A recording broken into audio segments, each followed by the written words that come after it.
right, ladies and gentlemen, welcome to the Hockey Toolkit podcast, season 3, episode 3. I am Trevor Carlo, and I'm joined by my co-host. Andrew Trimble.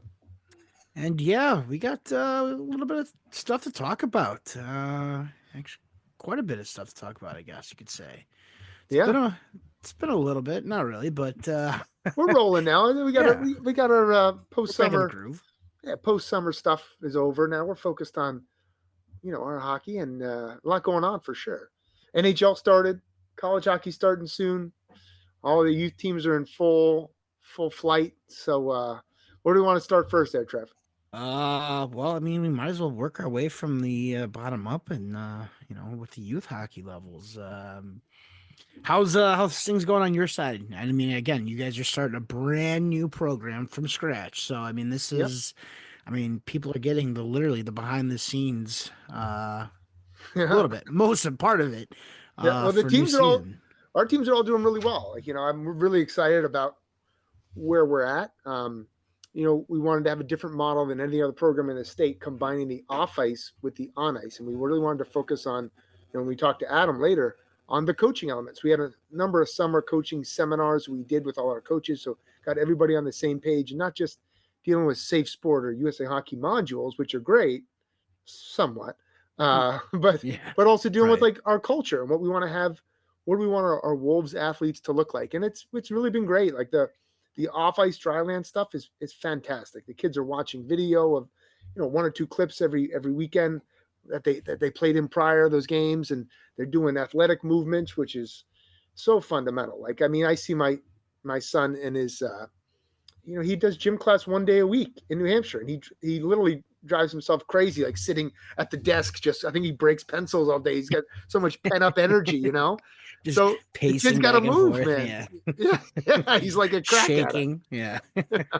Kids got to move, and I don't see that enough with our youngsters. Like back when I was a kid, I know that it sounds like I sound like an old man now. We had gym class every day. Yeah. Well, you're lucky because out here, we had elementary school. We had gym once a week, just like your Oh, son.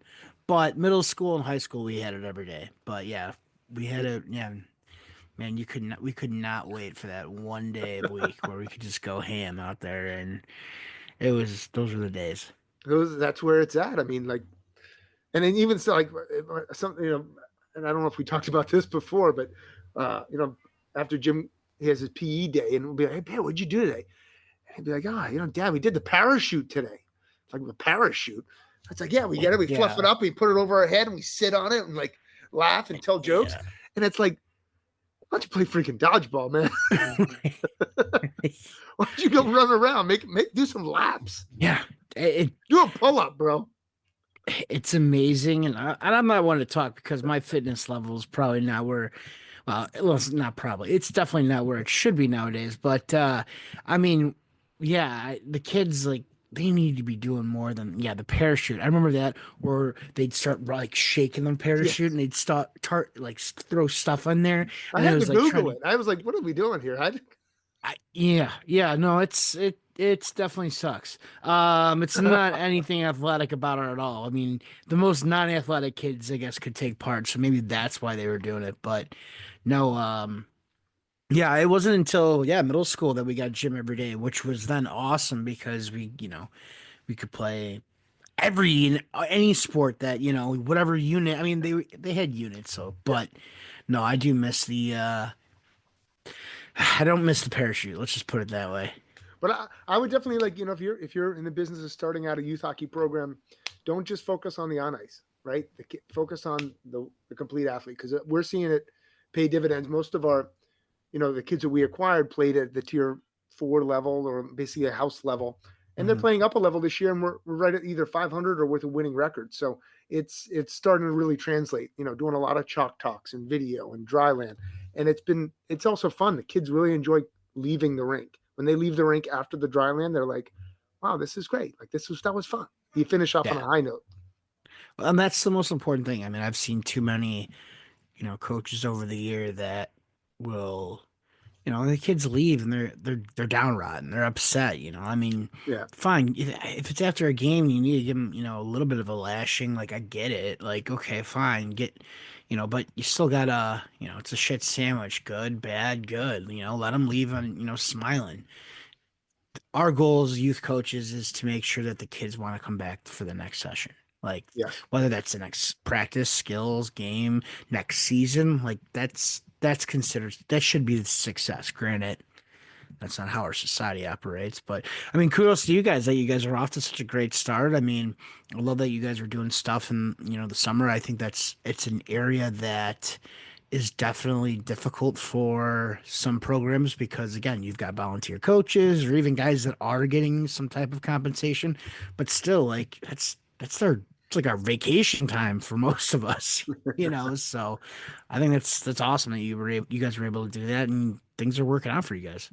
Yeah, off to a good start. Knock on wood. I mean, I'm sure we'll have ups and downs, and not every day's perfect, right? But like, if you feel like you're making a difference in the kids and they're getting a good experience out of it, then my attention is my customers, and the customers are the kids. Not Right. not the parent that fires off 25 emails to every organization she's involved in. Like Right. that's on her. Right. Right. But I mean, you brought up a good point, coaching, and it's still all right. So we might as well, it's been going on. We've seen, if you follow me on Twitter, you've seen it. I think almost half of the world's seen it, if hockey world. Um, but Let's we've do it, got, Trev. Let's dive all in. right. I'm just done. We skipped over it last week. Let's dive it in this week. I'm so sick of this BS, and I fine. I don't know what else needs to be done. But yeah. So you've got the head coach. Oh, sorry, the hockey director of the Chicago Storm, which is a AAA hockey club. There was a video posted when it was on TikTok, and now it's all over the place of him yelling, and I don't know who he's yelling at. And to be fair, I don't know what started this, but as a coach, you should not be sitting there screaming, talking, yelling, and swearing at someone else about their weight, making comments about being a pedophile, all while on the bench in the vicinity of other kids. To me, watching that video, it's a fucking joke. I mean, legitimately fucking joke. I let's put it this way.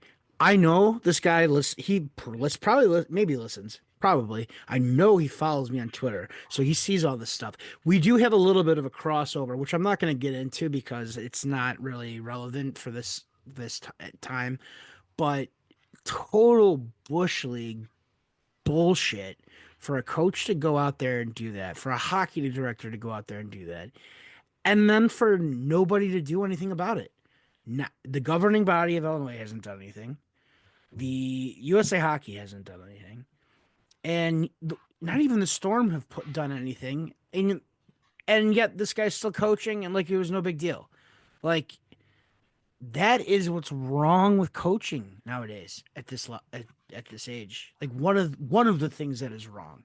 Sure. No, I agree with you. And one of the problems is also too it.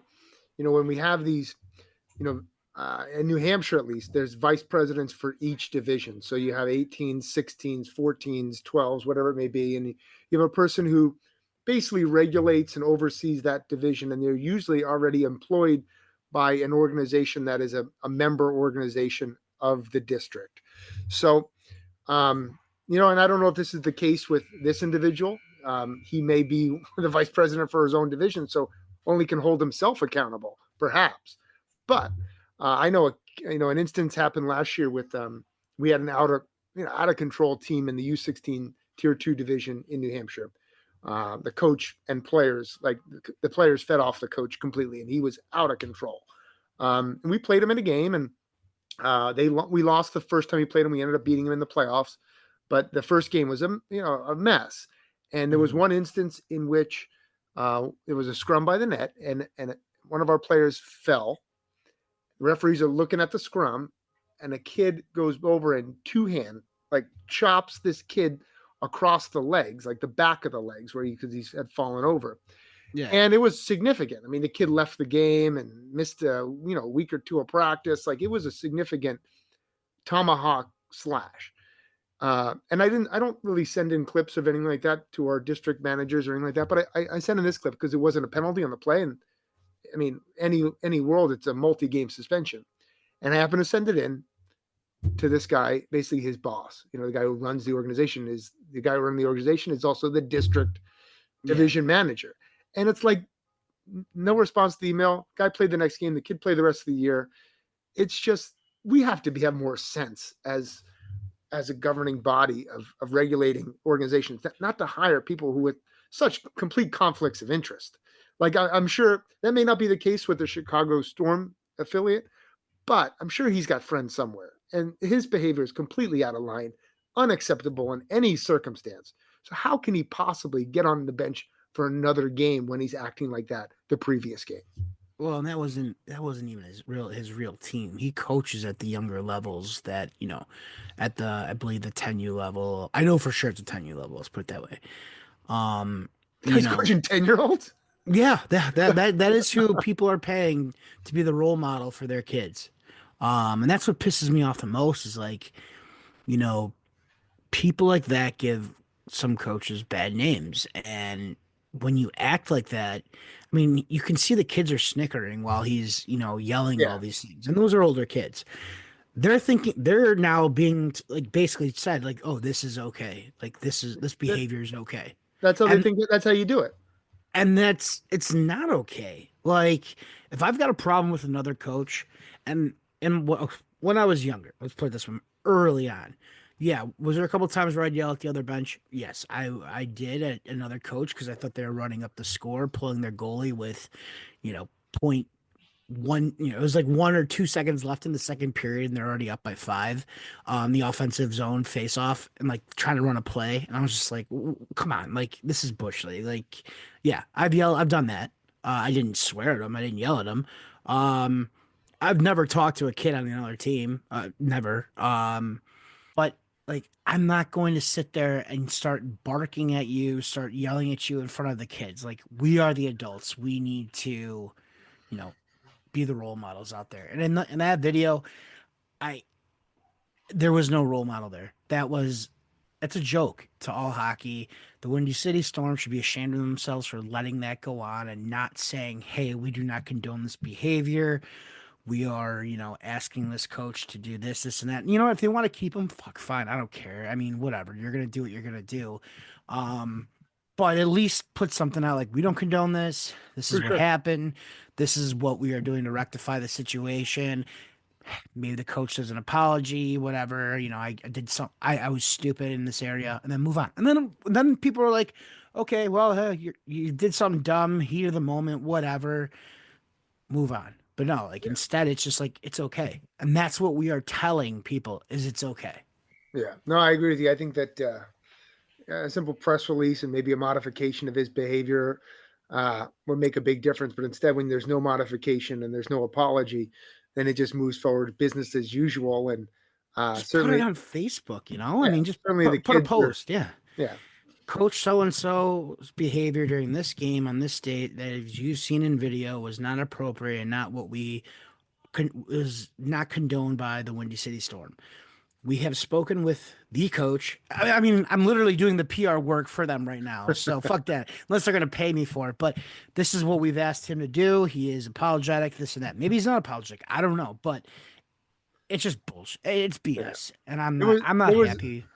there was a coach that like I'm going to say going back maybe 3-4 years ago, youth coach, um, with the Monarchs organization. Now they're the New Hampshire Mountain Kings. Um, and he got off the bench and he attacked a referee, and it was big news everywhere. Relatively the same size of your post and the posts that have been similar to yours about that incident. And he was fired immediately. Kudos to the Monarchs. He fired immediately and not asked to come Yeah. back. And then we move forward. And I think everybody had a little more respect for that organization that held the higher standard.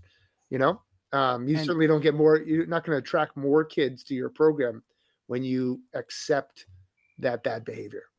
it is what it is. I've wanted to talk about it. I've tried to keep it, as much as it bottled up. I've mentioned it. At this point, I'm moving on from it. No one's going to do anything about it. Shame on him. Shame on the club. Shame on the families. I think it's okay and that are paying that money and think, oh, this is fine.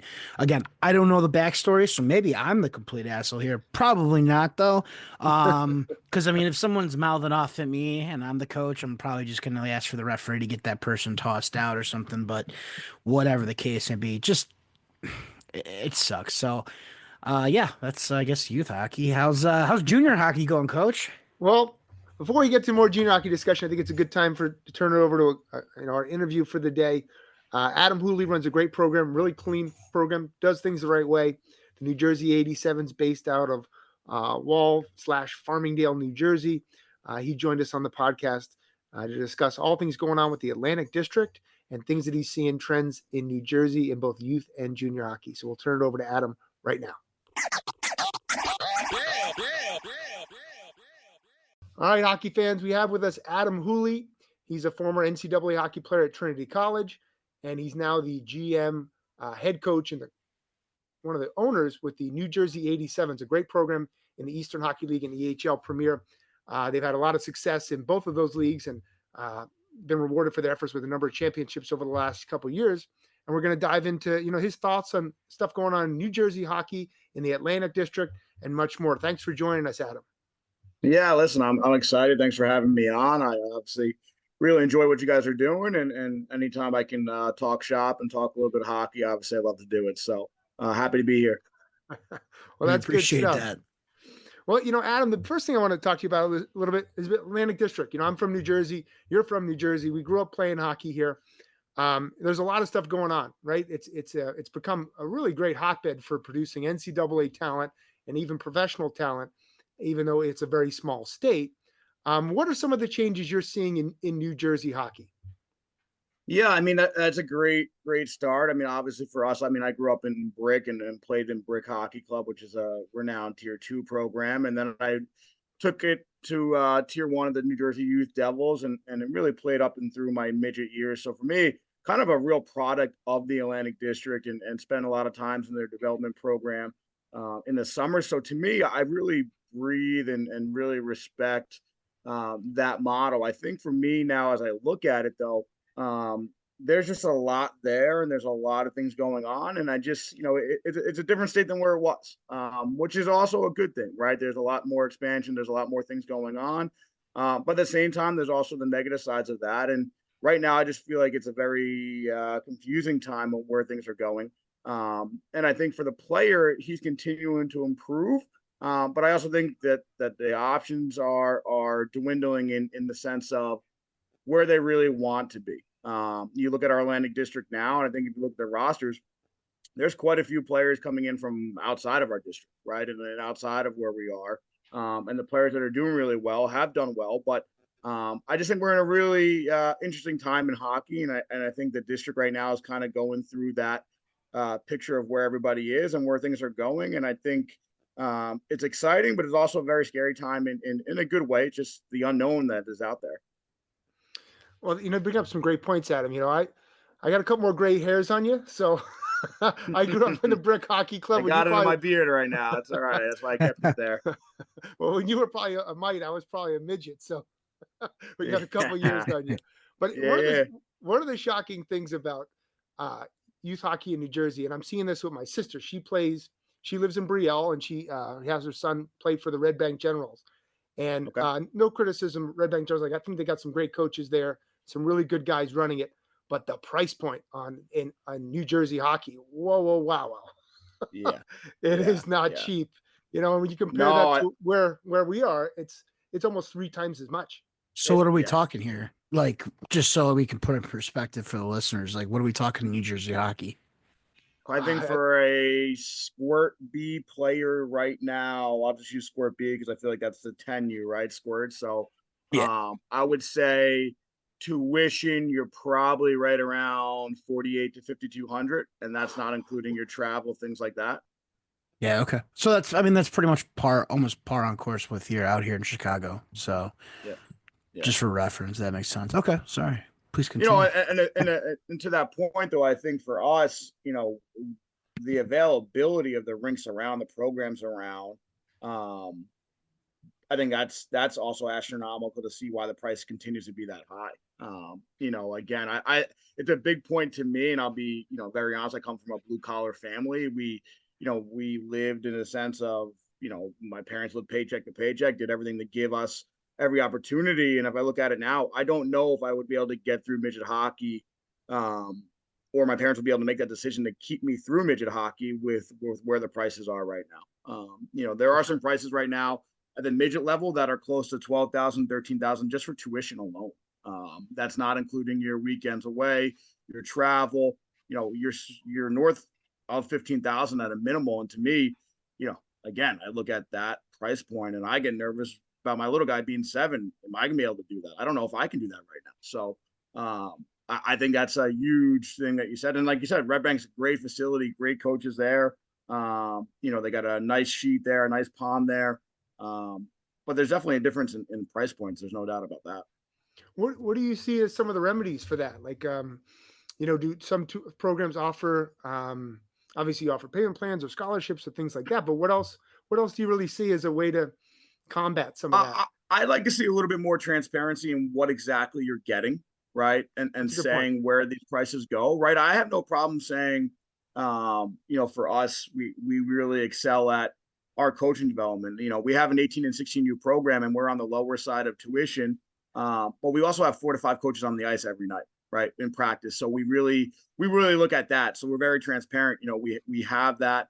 And even at the junior level for us, apparel packages are big. Where's the money going towards in that? Making sure the players have multiple items of the team, letting them know what they get in their contract. I think contracts now, I'd be scared to look at other contracts. It's probably very vague, and I think that is not a good thing. I'd rather see more. If I'm going to spend money, I'd rather know what I'm going to get, and understand that. And I have no problem paying more for better. I think that's something that I want to be very vocal about as well. If there's a coach that I want to be with who has a credential or I want to be there, I'm willing to pay more for that, just like anybody else in the economy. If you want a certain thing that costs more, you got to spend more for it, right? So I'm okay with that. I think there's got to be a little bit of transparency more, of what you're getting, living up to what you're getting. If you don't get that, then being very honest, hey, this is, you don't need to spend for that. We're gonna slash that price, or we're gonna use it as a rebate back to you in something. I think now it's just very hush hush on, you sign the contract and you're committed to that price, and whether you get something or not, who's going to say anything? Because the problem with me in the district is there's a lot of rules on where you can go. Once you sign a contract, you're there. You have to pay your full contract if you want out. There's very little ability to dispute something and say, hey, I was promised this and not given this. It's too bad. You can't play for another team in the district. It's one team, 1 year, even if it's the worst of the worst. There's no recourse for the player. And I think that's a major issue that our district faces, is that we really have no recourse or anything beyond fulfillment of contract. And then, yes, you'll have the ability to go somewhere. What are we talking about league wise here? So again, for me as an outsider looking in, are we talking about juniors at this point right now? Are we also talking about youth No, hockey? we're still into me. I'm still into the Atlantic District, into the AYHL and the NJA, and just strictly on the New Jersey side of it at the youth level. Once you signed your contract in that April timeframe, you are locked into that team, and that is it. And you have to fulfill your contract before you're able to even take a look or see what it is. Now, again, understand I'm a business owner. I understand both sides of it. Signing a player who signed the contract does have obligations as well to fulfill. You can't just because the situation gets hard decide I want to walk away or vice versa. But it limits a lot of, there is no debate, especially if a contract's very broad. There's nothing to do. There's nothing you can say and go to. The district will say, hey, you need to fulfill your contract or you're going to be placed on, the exempt list. You haven't paid, you can't sign elsewhere. And you see it all the time. And I think that's a real issue with player rostering, from as young as squirts up till midgets. I think it's a real issue. So you guys have we're talking about again 10U, 11U, 12U, 13U, 14U, 15U. They're signing contracts to play each year in the Atlantic District. Correct. And And similar. Yep. is this going from, your double A player, your triple A players, your double A players, and your single A players or house? Like, is that all those players have to sign a quote unquote contract? Every player is under a contract, no matter what. It could be a Squirt B player up to a Squirt AAA player. You're under a contract. And then, as much as it's touted that you are a free agent after the year end, technically speaking, you are and you aren't. There's limits to where a player can go to and sign the following year. So if you play for, say, the New Jersey 87s that Squirt, and you want to go to another program in the district, well, only two players are allowed to go there, and it differs. The numbers are all different. It's Yeah, I mean four, it's that's two. we do that in It's Chicago end too. yeah, It yeah, we call the two. It used to be called the 2 4 6 8 rule, where you could move two kids and then four kids at the next. Now it's the 1 2 3 4 because just to cut down on that type of basically poaching and recruiting. But yep, yeah, that's wild that you've got to sign now in the contracts for an entire year, like from yeah. you know. Playing year, I would say Okay, playing year, right? So it starts, but at the same time, everyone does bring in summer things, so I guess you can right. consider it your playing year. But it's a one full playing year ending on certain dates that again does everyone read to see what those dates are? I don't know, but they're there for the year no matter what. And I know I'm stealing Coach Trimble's thunder here with the questions. He's usually doing the questions here, but All good. I mean, from my standpoint, when you guys are, again, we all say, and sadly, youth sports is a business. It's big business. The clubs that you guys are like you are talking about, are these all non for profit or are they considered for profit? I think that's the open ended question too, right? I mean, some are Well, I not for mean, you profit, have to be some are for profit. designated. Yeah, Yeah, I mean, you have to be designated either as for profit or non for profit. And I know, I would I would say it's a mix. I would say there are some programs that are for profit, and there's split down the middle of not for profit programs. yeah, I mean, that's out here for us. That's being a non for profit is nice because we can, I mean, you got to go back. I think the soonest you can get is 4 years, but you got to go back and you can look into exactly where that money is being allocated as a Mm-hmm. non for profit. But for profit, yeah, I mean, you're SOL, and as you said, being transparent. I mean, how do you do that? I mean, basically you have to ask for it at that point. Yeah, So yeah.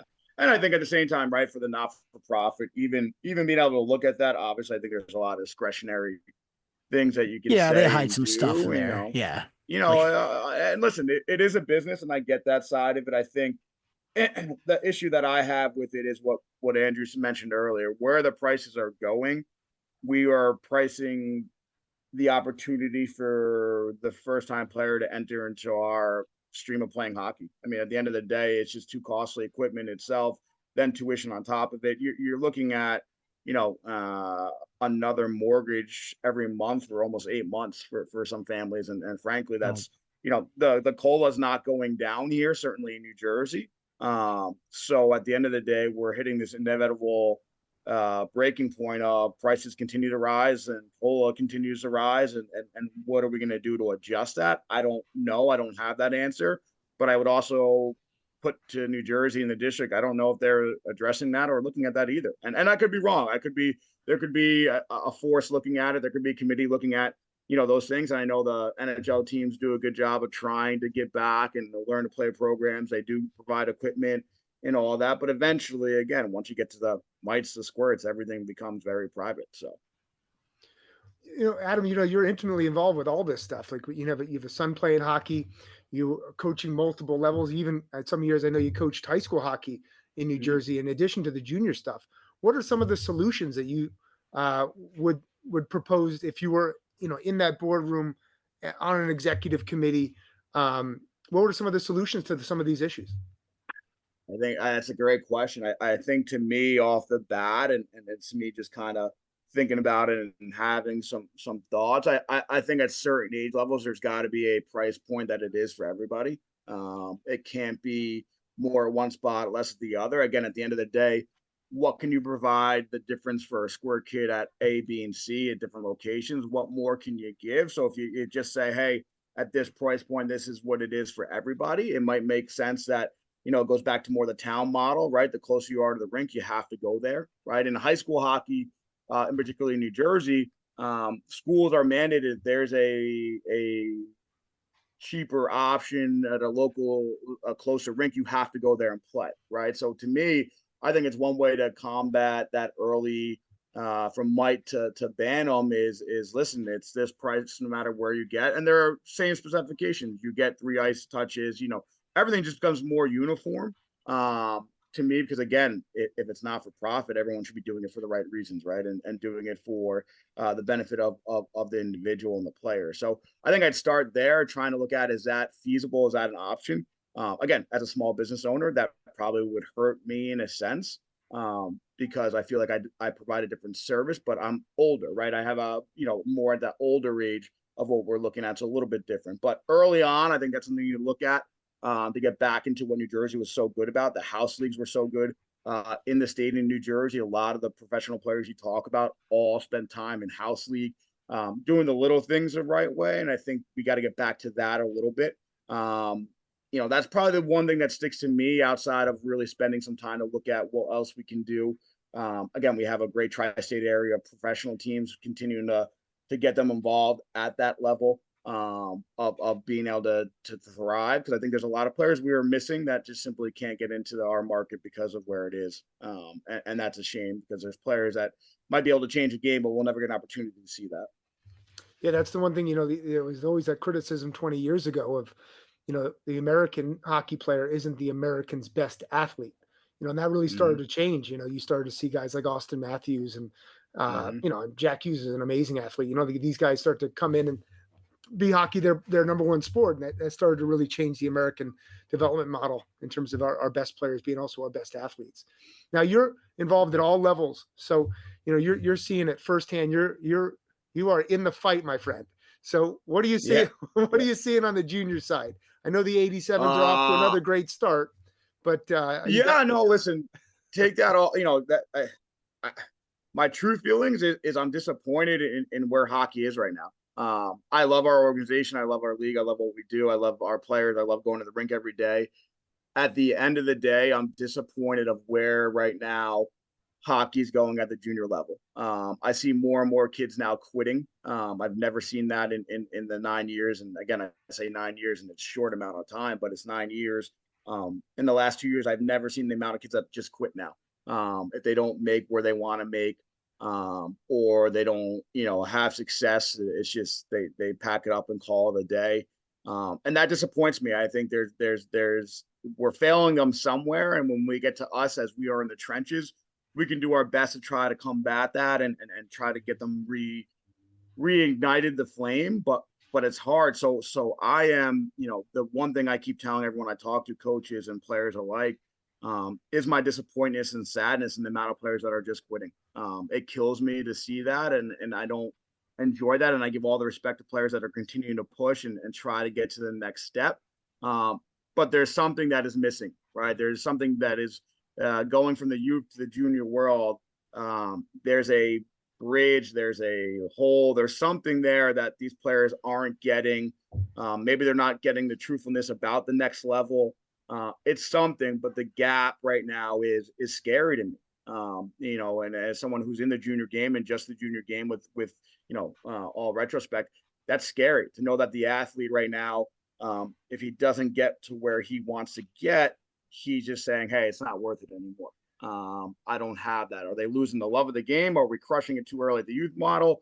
Are there, there's so much you can go on, right? Are there too many games at the youth model? Is there too much placement on rankings, and there's too much placement on individual players? Like, I think it's a whole nother seminar to talk about. All of the above. Yeah. Yeah. Yeah. 100%. Like, and to me, and I'll be very frank, and I tell everyone I recruit, and Andrew, you've heard me talk about it, just the normal 18U player, unless you're playing on a team that's in your top 10 in the country, getting to that next level, that tier 2 or tier 1 model, is very, very hard. Beyond that, everybody should be finding the place that develops them the most. The misconception that you can be on a team in a depth role and try to make a tier 2 or quit, I'm going to sound harsh in saying it, but you're disrespecting the game. You're disrespecting those who are passionate about it, that, hey, if I didn't get there, that's just it. I'm better than that. And I always tell them, you're not. You don't get an opportunity to say you had a chance to play, college hockey or professional hockey, right? You're going to be, again, this is going to sound harsh, but you're going to be the guy at the barbecue in 20 years saying, oh, I could have been that. Well, I disagree. It's not fair to say that to the guy who went through it, tried his hardest, went through it all the way, and then made it. He gets to say that. He's the guy that, I pushed for it. I got to it. So I think that's a big part. But yeah, overall, obviously, I'm a very happy person, but I'm disappointed where hockey is right now, and I'm trying, and we're trying here to continue to find the right individuals and continue to push the right things about what we're trying to do and where hockey should be at. I hadn't really thought of it that perspective, Adam, but I couldn't agree with you more. Like, yeah, I've seen a lot of. I mean, I think some of the reasons kids are quitting, or there's a different type of kid a little bit. Or we've seen over the last 5 years since the COVID stuff and the school closures, and it's a little bit different type of kid for sure. But also, I agree with you. I think they're getting fed a lot of bad information, and they feel like if they're not at a certain level at a certain time, that the game's over for them and they should just pack it in. But I mean, you played Division III college hockey and you made a career out of Yeah, hockey. That's fantastic. yeah, People yeah, should be yeah. embracing that. Like, Oh, there's listen, amazing I say, opportunities Division II and Division III. yeah, my oldest son, my stepson Jake, he's a Division I athlete at Stonehill right now, and to me, why I was so happy that he got to that level, which is great. He can, hopefully play pro at some point, but just the coaching side of it, right? Being able to reach a pinnacle of that now automatically opens so many more doors in the hockey world for him. Sure. And just letting him know that, there's so much more to take in as a player. Listen to your coaches, listen to how you like things that you like, you don't like, right? Because as you've transitioned through your hockey career, you're passionate about this. Obviously, you are. You've pushed the element to get to where you are. You want to stay in that. It's passion, right? It's you want to feel like you're going every day, waking up, being able to do something that you love. Here's a great opportunity. So I talk to him outside of the X and O's of where he's at. Hey, enjoy what the coach is talking about. Take what you love, take what you don't like, right? Put it somewhere in your mind that so when you get to the next step of your, who you're going to be, you can handle all those. And that's what again, as a coach, that, and as you guys know, coaching is just taking things from other people and just kind of making it your own and what you like and what you don't like. And I think that's something I've been very grateful for is, had a lot of great coaches in my background that have been able to take it and go from it. But hockey was a much smaller world, and we're only talking 15 years ago, right? And but the coaching that I had, something I always talk about, was really, really good and really fundamental into who I am today. That's fantastic. Now, what do you see in the next, if you had a crystal ball, what would you see happening in the next couple of years with youth hockey in New Jersey and, good, bad, or ugly? What do you see trends? Yeah. Obviously to me, I want to see it get back to where it's been. And I think that's why you see it in the women's game really growing right now, right? They are exponentially growing in their number of registered users, everything in that. Because I think there's that joy back in the game for them, right? And you see it, that's why the numbers are skyrocketing. The number of teams that are playing, the number of female athletes that are playing, the level of coverage that is continuing to increase. I want to see that return to hockey for everybody. To me, that's a big part of where I want to see this thing go over the next couple of years. I want to see a better mandate of coaching, right? From the youth level on up of coaches now, doing more, being required to do more and do that. And now listen, at the end of the day, you're not going to be able to have as many coaches at the level to do it every day. There's a lot of volunteer coaches that do it, but I think rewarding those. And one of the things that I always talk about it, we're at the Wildcats where we are, but my son comes home at the 7 level and he's a mite. He loves it. Like the coaches are so engaging. They make it fun.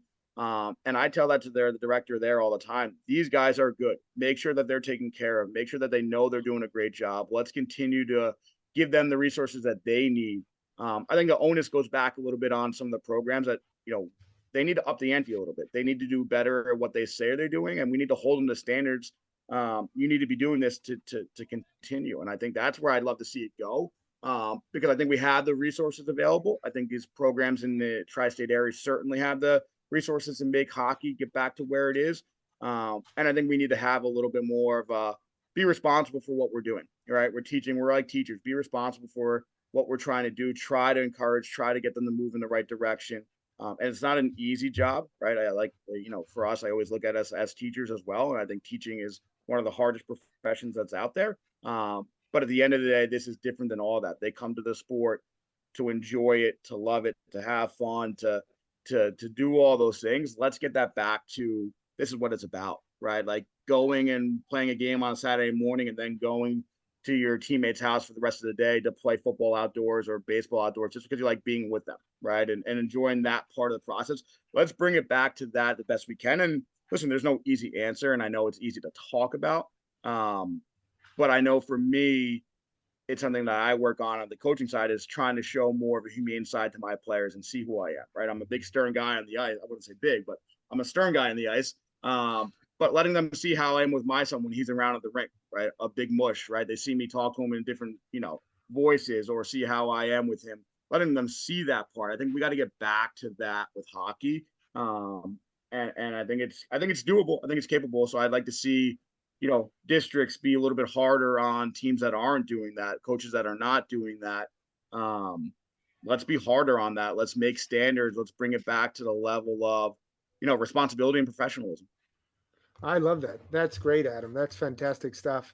What's one, before we let you go here, what's one success story, a kid that you're most proud of who's developed through your New Jersey 87s program? What's a good example of an 87s player? Oh man, that is a loaded question. I'll use a guy that's in our program right now. You can do two. It's okay. No. I'll use it, and I know he'll hear it. I'll use Jack Lane. He coaches in our youth program right now at the 16 level. He played for us for almost 3.5 years. And why I'm going to point him out is because I think we went through those things. He came to us, played for us. We had our differences. He left us for a little bit, came back to us. When again, I just to see him to get to college. He had a little bit of a college career and then came back to us to coach. And now, knock on wood, is in the process of becoming a cop here in the local area who still gives back. And just to see his level of maturity, to be honest, is what I'm so happy about, successful about, because he was around us for the last 8 years. And to me, seeing him grow and being able to witness that because he's with us now on a daily basis, that's the part that I love. I think that's a huge success story of someone who was with us, was a great hockey player, got a taste of it all, but now is going to start a profession and hopefully start a family and move forward in a way that, he's going to become a police officer. What better than that, right? And giving back to the community and being looked at as that. I know my son always is very jacked up when he hears Jack's going to be a cop, but he sees him at the rink every day. Like what a good story to have. And we have plenty of those guys, but I think one that I see every day is pretty cool. That's fantastic. Awesome. Well, thanks for joining us today, Adam, and a lot of great information there. And good luck in the rest of your season. Awesome, guys. You too, Andrew. I'll see you around, and thanks, guys, for having me on.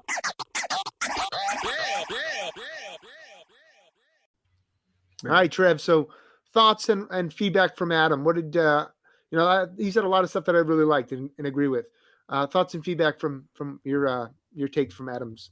Well, that's somebody who I would want to coach my kids and be someone that you would want. That's the complete opposite of what we were talking about 20 minutes ago. No, I mean, I thought it was a great interview. Definitely, explained a lot of the issues. And again, I think for me, it was informational for me as someone who's in the Central District, in Illinois, understanding, the situations and the issues that are rising, over in the Atlantic side. And there's a lot of similarities. There's also a few differences, but there's a lot more similarities than, I thought. And the fact that, the cost of ice, out there, I mean, it's everywhere now. It feels like, I mean, except for out by you. I mean, you guys, I know it's expensive, but no, I mean, it was a lot of good things, and I really think the player that he brought up, and I know that was that was a loaded question. You threw it up. I know, I like how you gave him a couple outs, but Yeah. But that's someone, who's come back into the community, a player who, he said, they left the club, but and then came back and, they went on and did their, their hockey career. Now they're coming back and giving to the community, not only just as a coach, but also trying to become a police officer. Like that is the community. That's what it's about, like everybody has their run in hockey. And eventually our playing careers do end.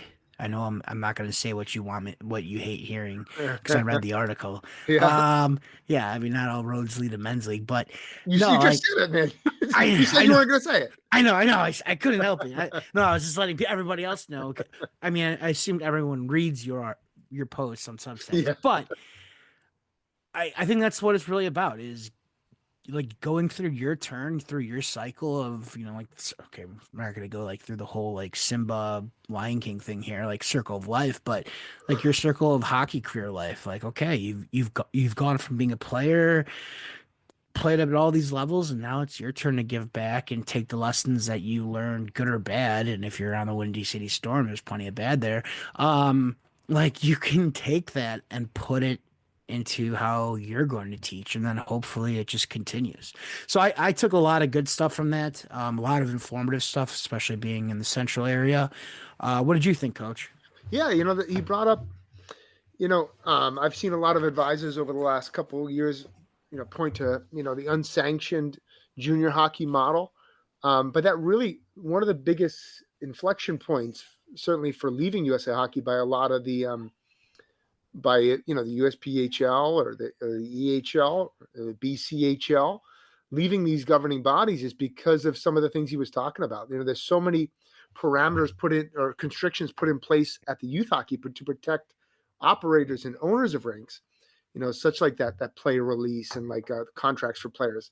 That wasn't available at the junior level, and the junior kids leave all the time, for different things. At 18 years old, they quit, or they move on, or they get a girlfriend, or whatever it may be. They'll leave the Right. game, and there wasn't those protections in place at the junior level where there are at the youth level. Now, I think it does at the youth level go a little bit too far in terms of like, contract by contract.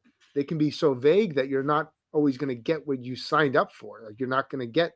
It can be vague, the amount of tournaments, amount of practices, amount of games, amount of hours, or whatever it may be, and um, it can leave a lot of gray area where a parent can play a certain amount, maybe an exorbitant amount, and not get what they were promised. Whereas at the junior level, they could just leave and have to be owed a refund on that, where you wouldn't get that at the youth level. So there's a lot of information that Adam presented that I agree with wholeheartedly. And that, that when you do create your own youth organization or junior organization, you're doing your best to modify some of those things and make an ideal experience for kids. Because at the end of the day, both him, myself, you, Trevor, we're genuinely, I wake up in the morning, I'm in this for the right reasons. Right. You know, And I, I no, yeah, I mean, I thought it was wild, and I do still think it's wild that you guys, not you guys, but I mean that in that district, you're having kids sign again, out here we call it, and it only happens at the AAA level. It's a card basically that you're okay. We take you, and you're gonna play for us for that whole season, the upcoming season. And to get out of that card, I don't like you need like big time lawyers. You might as well hire Johnny Cochran just to try and get yourself out of those things, but to hear that it's happening in not even just the trip like the highest level there, it's also happening all the way through. That was to me that's amazingly odd, for lack of a better way of explaining it, because um I understand you don't want players to move around, and we have that too, as I explained, but having a 10-year-old sign a quote unquote contract that they're going to be here for this amount of time, and as you said, there's no standardization amongst those contracts, and some can be vague and this and that. Like that's just foreign to me, and I don't care for that, to be honest with you. yeah, I'll give you an example here in New Hampshire. We had I'm going to say at the U16 year, maybe 2 years ago. I think it was exactly 2 years ago. We recruited the kid. He was leaving an organization with similar colors as the Buffalo Sabres to the immediate south of us in Hooksett, New Hampshire. And it was right after the COVID year. So he had started playing hockey, he had signed a contract with this team, but they were shut down like 5 times over the course of the year because of COVID. So in the Right. contract, there's a certain amount of games. They obviously didn't reach those games. They couldn't do the tournaments out of state. They were shut down. So the amount of practices that they were guaranteed in that contract, they never even came close to because of all those Right. pauses and stoppages in the schedule. So the parent, they got to about I'm going to say December or so. And they said, my kid he's having a terrible year in school. He's having a terrible year with hockey. We're going to shut down hockey. He's going to focus on his schoolwork. And that's it. I commend that. Not a big deal. Yeah. So the next year he wants to come and play for the Wolves. And that team to the south said, oh, no, you owe us $7,000 or $6,000 because you didn't pay off the remainder of the contract. He's like, well, we paid a third of it, which represented maybe only 10 or 15% of the season, and you didn't even fulfill your obligations on the contract. How can you hold them to that standard? He said, that's the rules in New Hampshire. You got to get a player release from us before you play for the Wolves, and we're not going to grant you that player release. You got to take us to court. And that was pretty shocking. And did they take him to court? I've never heard of the kid again. I don't know if he stopped playing hockey or what the deal is, but he couldn't pay for us. And I said, we'd love to have you, but we can't do it. That's between you and the Avalanche. Oh, I said it. Oh, sorry. No. That's between you and them. And you got to figure that out. Otherwise, I don't have really a dog in the game, in the fight. You know what I mean? No. And again, it's financially, if you got to hold up your end, obviously to the bargain, but the clubs also have to hold up theirs as well. And I know that when I was, working with the club, I can never say I'm the hockey director now because of that clown over at the Windy City Storm. Yeah, don't say it. Yeah. It's like when I was running an organization, yeah, I know. Because I was directing hockey. I wasn't the hockey director. Yeah. When I was running that organization, we made sure that each club you had minimum practices, you had the minimum, and everybody had that, and you just registered. I mean, we did our tryouts. I think they were right before, like they could be as early as 14 or 15 days before Labor Day. So we do ours later at the tier 2 and tier 3 levels. But it was everybody had to do a minimum of this many tournaments, and then the league determined how many games you had, how many, and we determined, okay, everybody has the same amount of practices, same amount of skill sessions, same amount of off ice. If the team wants to do more than that, that's up to the parents, it's up to the families, it's up to the coaches. So like we didn't have too many of those issues, like because we were, they were contractually obligated to pay, and we made sure that we delivered on what they were supposed to get. Now the COVID year did suck, and there's a lot of concessions that both sides had to make, and I think we only even made the families pay a third of what they were supposed to pay, and that's a story for another day. But going that's back a good to that concession. Like the Avalanche could have done right by that family and said, hey, there's a COVID year. We didn't fulfill our end of the bargain. We got $2,000 off you. We're all good here. Right. I mean, there you go. We got something. You got hopefully something. Doesn't sound like anything, but the thing is, like, I've seen it now happen a couple times where families have left organizations in the middle of the season claiming they're not getting what they paid for, which for at least the ones that I'm saying, I'm not saying it doesn't happen and they're true, but at least the couple that I've seen are just frivolous lies. And right now their kids either didn't continue to play hockey because they're not paid up, or they eventually had to wait it out and pay before they could go elsewhere. And that doesn't even go from the clubs. That goes now all the way up to the governing body of Illinois, where the AHI says, okay, here's all the information. You're not paid up. Your kid can't play anywhere else until you pay that club up, right, wrong, or indifferent. So again, to me, it's a wild concept to have kids signing contracts even at the AA and AAA level, or AA and single A level. But I mean, I understand what it is, but I do agree that there needs to be some uniformity in there, so that the players are all getting it across the board. And you don't want those. I wouldn't want to play for a club that's very vague in what they're offering. Yeah, the one thing Adam kind of mentioned, and I tend to agree with too. We have all these USA Hockey grants and funds that are allocated that you have to apply for. And you're awarded those through USA Hockey or through your district affiliate. But what I don't like is, like, so you have competitive teams and they make the playoffs, and you have to pay an entry fee to the playoffs. Right. But then the teams that have bad years and unsuccessful seasons, they don't make the playoffs. They don't have to pay that fee. Like, or like you have a learn to play program or a learn to skate program. Why isn't that grant money just allocated? This is $2,000-$3,000 for every organization, but you must have an under $100 learn to play program. Yeah. Or like, Why not? or reward teams that have successful seasons to raise your standards for everybody by saying, if you make the playoffs are on USA Hockey because of this grant money. Not applying for it and then having it go to like God knows what. You have no really once it gets allocated to the organizations, it's really up to their discretion how they want to use it. They could buy new uniforms. They could throw an end of the year pizza party. It's like, Right. but like if you make it hockey related that raises the standard or get more kids involved playing, that's a better use of those funds, I think. No, and it's funny you bring that up is that what I will give the Chicago Blackhawks a ton of credit for is what they have is their little Blackhawks program, and they have it's like learn to skate. And actually, just this past weekend, I know that Ben Eager and my mentor Randy Jordan were out at Jet Ice Arena, which Ben owns. It's a small studio rink. Fantastic, though. Great facility. Great off-ice facility. And no, I'm not being paid to say any of this. But Ben and Randy, Ben does a great job. Randy obviously does a great job.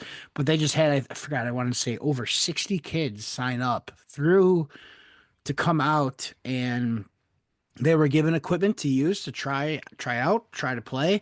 And they got to keep some of it too, like keep the jerseys, and some of that stuff. And to me, that's like a fantastic thing that Chicago Blackhawks do, to try and get kids in the door. And I saw some videos of it and pictures of how great and awesome it was with this money that we've talked about. It's not USA Hockey money, but it's from the Blackhawks that they've allocated to get these players and try and get these players in the door. And I agree. I wish more clubs would do that because as Coach Adam said, like there is a cost to entry barrier here. There is, and I know I've made a tweets, and I should probably just write an article about it. How you can try and find ways to get in, to at least get into the game, but we've got to do more. We've got to do better. And when I hear that $400, $500 for a sheet of ice, like that's absurd. It's insane. I mean, I get the rinks need to make money to at least operate, but some of these rinks, these guys buy rinks, come in, claim they've done all this upgrading and stuff. They jack the price up, and then you're left with, like, what? Why? You didn't do anything. Now, Yeah. there's probably a specific sports group that does that, but I'm not going to name any names.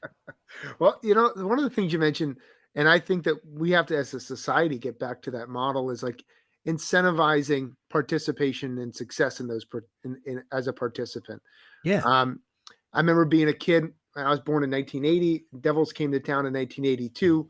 Adam's a little bit younger. He's an 88, so he's got a couple years on me. But I remember going to my cousin's house. They lived in Glen Ridge, and there was a softball game. The New Jersey Devils were playing a softball game right down the road, and they were trying to drum up interest, and people they were new to town. And I remember being 5, 6 years old watching the Devils play. I watched Mel Bridgman. Remember he had the big mustache, huge handlebar mustache. I remember being like, who's that guy, Mom? I remember a couple years later, I went to South Mountain Arena and I got a jersey autographed by a bunch of the Devils at the time. Peter Stasny, I think, was on the teams. I probably was like 9 or 10. And then they had this thing called the skate, stick, and shoot competition, which was they did it at all different rinks. I remember one year I did it at a Brick, and then the year maybe at Tom's River. And then if you made it like in the top 2 or 3 in your age group at Brick, you went then into, I believe it was in Montclair. And then if you make one in Montclair is a top 3 or 5, whatever, you got to do it on the big ice at the Meadowlands. And when I was 10, I finished second in the shooting, stick handling, fastest skater around the rink, whatever.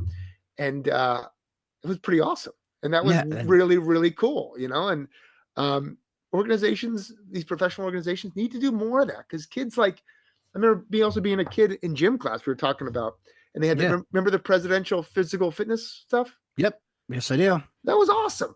Yeah. right? You had to do the push-ups and the pull-ups, and you had to do the Sit and reach. flexibility. Yep, yep. Yes, which I was always my struggle with the I was actually flexibility. good at that, surprisingly. The But mile run, but yep. I'd look forward to it every year, and that stuff was really healthy for kids.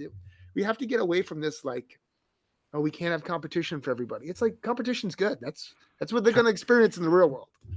And Adam did bring it up, and I didn't push on it because it was, he did give it his try to give it his best explanation on what he thought. And again, there's no right or wrong answers, but about the players that are leaving early. And I think one of the things is that I don't want to say coddled the players too much, but I think we've given them, like, I think it's great that we push players and let them have their dreams of trying to play at these higher levels. But I think we also need to bring back the sense of reality of, like, as you just said, like, there's going to be competition for the rest of your life. You can go on LinkedIn right now and look at somebody posting a job, and if it's a good paying quality job, it'll be like within the last 2 hours it's been posted, and it'll be like 4,500 people have applied, or 440 people have applied, and it's like, that's you up against all of those people. What have you accomplished? What have you done? How do you sell yourself? Like, competition is everywhere. Anything. Hell, trying to merge onto the highways competition sometimes, depending on where you live. So it's like, and I think that part of that is being taken away with, like, schools that don't do, like, have letter grades, or we're playing sports and participation trophies. I think that's one of the most interesting arguments and discussion.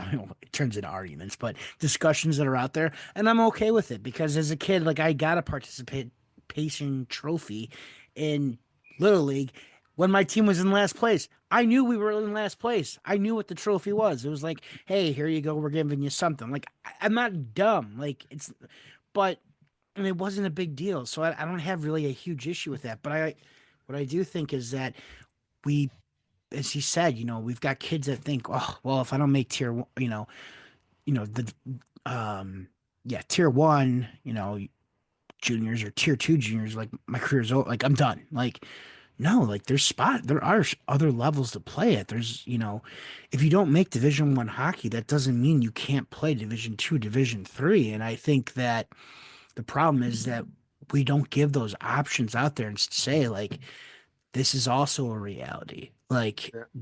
there's different realities, and there's different things, and there, there's nothing wrong with going and playing ACHA Division 1 or the ACHA Division 3. If you don't make that D3 club, like, there's nothing wrong with it. Yeah. No, I think the biggest thing is to take yourself out of the fight. Like, you always look back, and Adam referenced it. Like, you'll look back in 20 years and be like, well, yeah, I didn't, I could have done it, but I didn't do it. And then missing and not doing it is the same as not even buying a ticket, right? Like, you have to give yourself that opportunity. If a kid right now, goes to a SUNY Plattsburgh versus Oswego game in Oswego, the atmosphere there is as good as any Division Yeah. One Division 1 game. If they go to a Plymouth State game right up the road from us here, it's a 2,000 seat rink built within the last 10 years. They've won a bunch of MASCAC championships. It's a phenomenal place to watch and be part of a game day experience. And you're going to say, oh, because I don't have I have two more letters Letters. at the end of there, like, it's not good enough for me. Like, give me a break, kid. Yeah, You I know? mean, I'm one of those people that, okay, so my situation was different, and I had other, circumstances going on, but I did basically half a season of ACHA Division 2 hockey. I did half a season, and then there was other stuff going on, and I left. I regret at 35 years old, like, I wish I would have stayed, and I wish I would have played through, and I wish I would have finished it, like, played all 4 years. Um, you know, that's at least the hockey side of me. The fact that I didn't have to take out such huge loans and stuff like that, that's a different story. But, like, I'm in that. Like, I am part of that story somewhat. And, like, I wish I would have stuck it out. Um, but things are different. And again, I think the big thing with players is, like, as he said, like that is concerning that players are just leaving and Yeah. like for no, for reasons that we don't fully completely understand. And I think we definitely need to do better with, as you said, I mean, educating the players. Like, okay, it might not work out here, but what can we do? What can how and again, how as coaches, how can we move them up that ladder with those realities in place? Yeah, and I think I think it's all conditioning too. Mental toughness is a muscle that you have to exercise. And if a kid is like been played AAA his whole life, and he just kind of like there's always if this AAA team wasn't here, there's another AAA down the road he can play for them, and then Yep. never has that real adversity where he doesn't get the level and he has to push through and maybe a lower level to kind of get to where he needs to go. But if he quits, you don't exercise that muscle, and it's gonna revisit itself in many ways. It's something that you can't hide from, you know. Well, and that's no different than the player I talked about last episode, who the first player I ever signed, for the tier 3 level. He was playing with Brady Kachuk, like literally his line mate. And his whole hockey AAA career, like that was it. And like he was cruising along, and all of a sudden, Brady is now playing at the National Development Program, and I think he was playing. I don't remember if he actually played with the younger one or not, but it was just like, but for him, like he fizzled out after a year at the tier 3 level. Like that Yeah. was it. But I don't think anyone ever explained to him, like, here's your options and like, hey, here's what you might be able to do, what you might not be, and I tried doing that, like saying, hey, we'd love to have you come here, but it just wasn't for him and it just sucked. But yeah, I mean, so again, Adam, we appreciate you coming on. It was definitely very insightful, and it definitely, as you could tell, has led to a great discussion here. Um, Absolutely. I mean, Coach, you got anything else you want to hit on before we kind of wrap it up here? No, that's a great episode. A lot of fun. We got a bunch of episodes coming up here soon. So thanks for tuning in, everybody, and keep sending us, Trevor and I. If you want to get on the podcast, you have an idea for an episode. We love hearing that stuff. So Yeah, absolutely. And definitely had a couple people reach out, and we'll see what we can do. Obviously, we want to make sure it's something that we haven't gone already too far in detail in. And if we have, we'll try and save it for, maybe a little bit while longer. But mega episode. yeah, mega episode. And we live stream 24 hours, just 24-hour live stream of us. And We obviously, what's the Guinness Book of World Records, like the longest podcast ever? We could actually do that, Trevor. we're gonna we're gonna find out, and we're gonna And look, just do and one epic long 5 hour rant. I'll have to figure it out. All the electronics needed. We'll just do a rant. We'll have it set up through here. We'll be Liquid broadcasting on IV YouTube. flowing. Yeah, it's just full of coffee. We'll be plugged into the Matrix. But so yeah, for the Hockey Toolkit, I am Trevor DiCarlo. I'm Andrew Trimble. Thanks for listening, and we'll catch you guys on the next episode.